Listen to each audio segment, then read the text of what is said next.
Samajwadi party के राष्ट्रीय अध्यक्ष माननीय अखिलेश यादव जी के माध्यम से ये जो सूची आई है जिसमें मेरा नाम है, मैं इसके लिए उनका हृदय से आभार प्रकट करता हूं कि उन्होंने गाजीपुर के लिए मुझे इस योग्य समझा। और अब गाजीपुर की जनता जो काफी दिनों से गाजीपुर की सीट को लेकर तमाम तरह की चर्चाएं थी और जो जनता की भावना थी, खास तौर से गाजीपुर में जो गरीब जनता की भावना थी, माननीय अखिलेश यादव जी ने उन्हीं भावनाओं का सम्मान किया है। और कोशिश करूंगा कि हम उनके विश्वास पर खरे उतरें। जिस तरह के समीकरण में 2019 का चुनाव आपने जीता और जिस तरह से आपके ऊपर केस मुकदमे हुए, उसके बाद आपके ऊपर समाजवादी पार्टी ने अपनी दूसरी ही लिस्ट में नाम जारी कर दिया। तो ऐसे में आप क्या देखते हैं कि आपकी लड़ाई अब किससे है? अभी तो कोई है ही नहीं। आप जानते हैं कि एक तरफ बीजेपी के लोग 400 के पार का नारा दे रहे हैं और दूसरी तरफ व्यवहार में जिस तरह से घबराहट दिखाई दे रही है, जिन लोगों के लिए दरवाजा बंद कर देने की बात कही गई, जिन लोगों ने अब क्या कुछ बाकी नहीं छोड़ा, और उन सबको आप एक एक करके किसी भी तरह से स्वीकार कर रहे हैं, अपने हाथों से उनको ताज पहना रहे हैं। यह हताशा का घोतक है। असलियत कुछ और है। ढाल का काम हमारे देश की गोदी मीडिया कर रही है। वास्तविक परिदृश्य जो जनता के बीच में है, विश्वास खो चुकी है केंद्र की सरकार। आज भारतवर्ष की जनता निराश है। 205 लाख करोड़ रुपए के कर्ज में देश डूब चुका है और सबको पता है कि इस कर्ज में 150 लाख करोड़ रुपया मात्र 10 साल में मोदी जी के कार्यकाल में आया।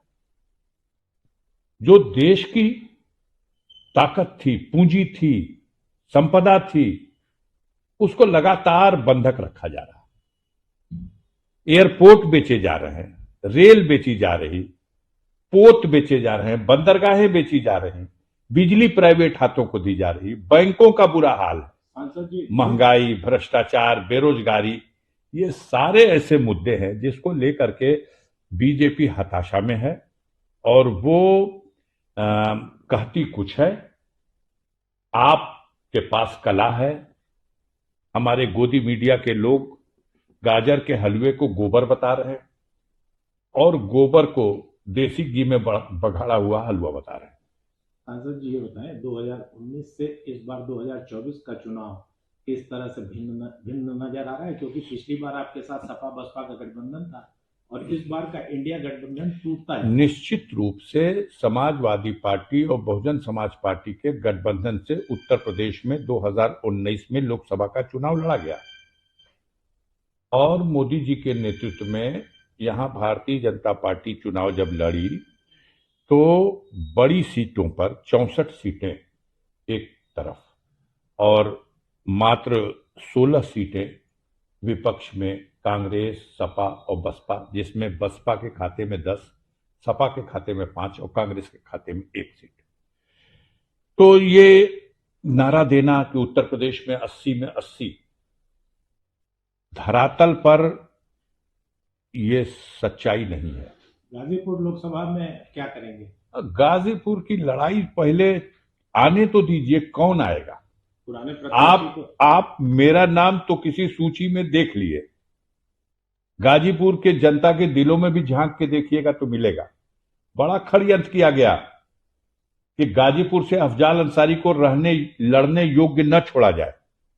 अब षड्यंत्र करके मेरे पैरों में बेड़ियां, हाथों में जंजीरें डाली गई, लेकिन कानून के रास्ते से ही इन बेड़ी को, इन हथकड़ियों को खोलने का काम हमने न्यायपालिका के माध्यम से इलाहाबाद हाईकोर्ट से जमानत मिली और माननीय सर्वोच्च न्यायालय से जो सजा का आदेश था वो निलंबित हुआ और इस प्रकार मेरी संसद की सदस्यता बहाल की गई और जो मुझे चुनाव लड़ने से अयोग्य कर दिया गया था मुझे फिर योग्य मान लिया गया, योग्य बना दिया गया।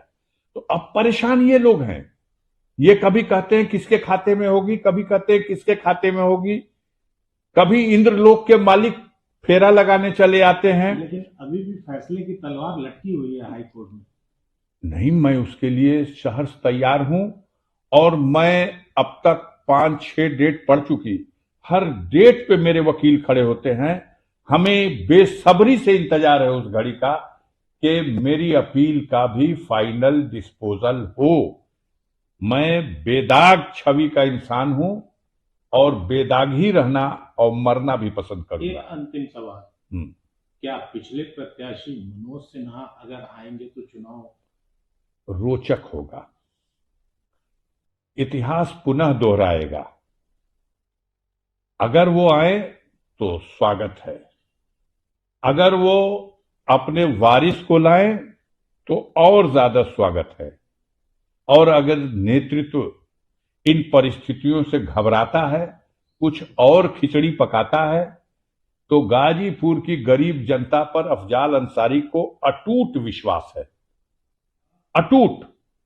पूरा पूर्वांचल देख रहा है जिस तरह से हमारे परिवार के साथ षड्यंत्र करके, सरकार की मशीनरी का दुरुपयोग करके, झूठे मुकदमों में फंसा के हमें ही नहीं हमारी परिवार के बच्चों को, महिलाओं को, सबको जिस तरह से अपमानित किया जा रहा, जगह जमीन, खेत, बाग, बगीचा सब कुछ लूट लिया गया, बर्बाद करने की कोशिश की गई।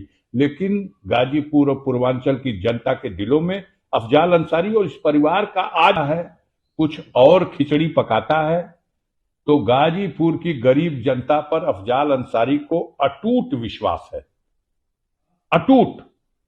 पूरा पूर्वांचल देख रहा है जिस तरह से हमारे परिवार के साथ षड्यंत्र करके, सरकार की मशीनरी का दुरुपयोग करके, झूठे मुकदमों में फंसा के हमें ही नहीं हमारी परिवार के बच्चों को, महिलाओं को, सबको जिस तरह से अपमानित किया जा रहा, जगह जमीन, खेत, बाग, बगीचा सब कुछ लूट लिया गया, बर्बाद करने की कोशिश की गई। लेकिन गाजीपुर और पूर्वांचल की जनता के दिलों में अफजाल अंसारी और इस परिवार का आज भी सम्मान है, सहानुभूति है। पूर्वजों ने देश की आजादी की लड़ाई में बलिदान दिया है। एक परिवार से 12 लोग ऐसे हैं स्वतंत्रता संग्राम सेनानी जिन्होंने देश की आजादी की लड़ाई में जेल खटी है, जो कोड़े खाए हैं, जिन्होंने कुर्बानियां दी। आजाद भारत की सीमा में ब्रिगेडियर उस्मान शहीद हो गए, महावीर चक्र उनकी वीरता के लिए उन्हें मिला। आज उस परिवार के लोगों को उग्रवादी कहा जाता है, आज उस परिवार की महिलाओं को अपमानित किया जाता है। आज आपके कहने से, आपके सच्चाई, आपके आरोप में सच्चाई क्या है, झूठ में आरोप क्या है, ये न्यायालय में भी और जनता के न्यायालय में भी, दोनों जगह इसका फैसला होगा। हमें उम्मीद है कि गाजीपुर की जनता इस बार इतिहास बनाएगी। 2004 की जीत थी 2,27,000 वोटों से, मनोज सिन्हा को, वही मनोज सिन्हा जो इंद्रलोक के मालिक हैं इस वक्त, जो चुनाव हारने के बाद भी कश्मीर के एलजी बनाए जाते हैं और चुनाव जीतने वाले को घबरा करके सरकार, डर करके सरकार झूठे मुकदमों में फंसा करके और अपमानित और प्रताड़ित करती है। इस लायक भी नहीं हूं कि अगर ये गरीब, ये गाजीपुर की जनता अगर अफजाल अंसारी का साथ न दे तो 5 गाड़ी भी नहीं चला सकता। लेकिन मैं भरोसा रखता हूं कि गाजीपुर की जनता उठेगी और अफजाल अंसारी के प्रचार के लिए अपने जेब से खर्च करेगी और इस चुनाव को ऐतिहासिक चुनाव बना देगी। क्या लग रहा है कि अब प्रत्याशी की घोषणा सपा ने कर दी जी। तो बहुजन समाज पार्टी से आपने इस्तीफा तो दिया नहीं है। पहले आप भाजपा की बात कर लीजिए। बहुजन समाज पार्टी ने हमें सिंबल दिया था, तब सपा ने समर्थन देकर हमको गाजीपुर से चुनाव लड़ाया और जिताया। मैंने दोनों पार्टी के नेताओं के साथ दोनों पार्टी के कार्यकर्ताओं के साथ, बूथ स्तर तक के कार्यकर्ताओं के साथ, जो भी, जब भी, जैसे भी हमारे लायक कोई सेवा रही, कोई सहयोग रहा, कोई विकास का साधन रहा, हमने संतुलन बना करके सबके साथ समानता के साथ किया। आज गाजीपुर का गरीब, मेरे पास सिंबल साइकिल का होगा, लेकिन गाजीपुर में एक नया इतिहास लिखा जाएगा। हमें गर्व है गाजीपुर के गरीबों पर कि आप देखिएगा, गठबंधन में जो लहर थी उस लहर से अच्छी लहर इस बार होगी, क्योंकि गाजीपुर में जुल्म और अत्याचार के खिलाफ लड़ने का एक प्रतीक बन चुका है ये परिवार और ये अफजाल अंसारी। जीत के प्रति आश्वस्त है। ये इतिहास बनेगा, इस बार की लड़ाई एक इतिहास बनेगी। गाजीपुर के गरीब और कमजोर चाहते हैं कि आप झुकिएगा मत, हम आपका साथ देंगे। और हमें भरोसा है गरीब कभी किसी को धोखा नहीं देता, गरीब साथ निभाता है। और जो पूंजीपति लोग हैं, ये जब इंसान की चलती होती है तो उसके आगे पीछे नजर आते हैं, और जब उस पर बुरा दिन होता है तो कभी उसके आसपास दिखाई नहीं देते। हम उनको भी धन्यवाद करेंगे, लेकिन भरोसा अपने गरीबों पर। और गाजीपुर के गरीबों से कहूंगा, एक इतिहास बना दो, पता तो चले इस देश को कि आखिर वास्तविकता क्या है, आखिर सच्चाई क्या है। 9% आबादी है हमारी जाति की, हमारे संप्रदाय की, और 9% के आबादी में पूरे भारत में कोई भी जीत के आता हो तो बता दीजिएगा। मैं 2 बार लोकसभा जा चुका, और अब की बार ऐतिहासिक मतों से गाजीपुर की जनता जात की लकीरों को मिटा करके, धर्म के बंधनों से ऊपर उठ करके, और तमाम तरह के खौफ, डर, दहशत, पैसा फैक्टर, अरे मोदी का फैक्टर क्या, जिसके पास कोई इतिहास नहीं। हमारे परिवार का एक इतिहास है, इतिहास से लेकर वर्तमान तक देश के लिए सब कुछ कुर्बान है। ये नकली राष्ट्रभक्त है, हम असली राष्ट्रभक्त हैं। हम खून बहाने वाले लोग हैं देश के लिए। हमारा गौरवशाली इतिहास है, और आज की भी डेट में गाजीपुर का गरीब अफजाल अंसारी के साथ है। आने वाले दिनों में साबित होगा।